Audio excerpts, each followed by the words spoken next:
আলাইকুম। তো সকলে কেমন আছেন? আশা করি সবাই ভালো আছেন। আর আলহামদুলিল্লাহ আমিও অনেক ভালো আছি।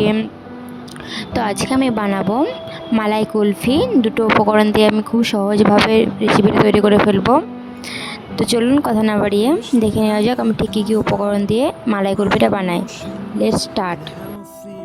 তো প্রথমে আমি একটা কড়াই নিয়ে নিয়েছি, সেটার মধ্যে আমি এক টুকরো কিটক্যাট ক্যাডবেরি দিয়েছি।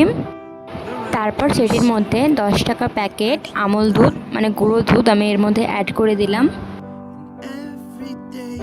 তারপর যতগুলো আপনি কুলফি বানাবেন মালাই কুলফি, তো সেই রকম পরিমাণ মতো কাঁচা দুধ এর মধ্যে অ্যাড করে দিতে হবে।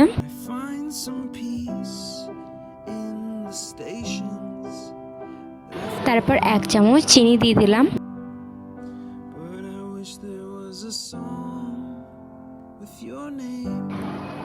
তারপর এটা গরম করতে থাকবো, ভালো করে নাড়তে থাকবো যতক্ষণ না এটা একটু গাঢ় গাঢ় হয়ে যায়, ততক্ষণ আমি জাল দিতেই থাকবো এটার মধ্যে।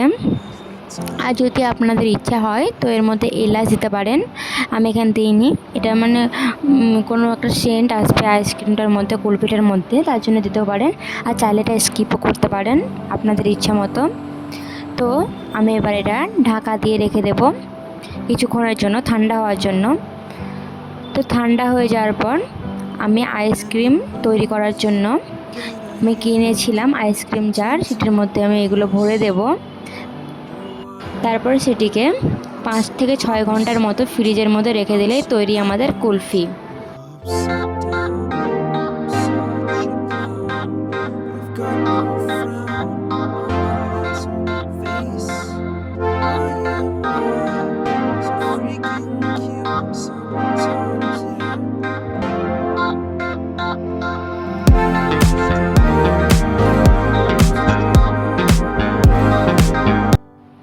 তো 5 ঘন্টা ফ্রিজের মধ্যে রেখে এটিকে আমি 5 ঘন্টা পরে বের করে নিয়েছি।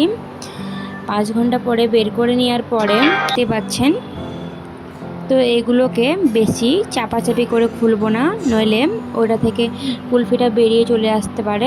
তার জন্য আমি একটা বড় বাটির মধ্যে ঠান্ডা জল নিয়েছি, আর একটু এটা 2 মিনিট 1 মিনিটের মতো এটা ভিজিয়ে রাখবো।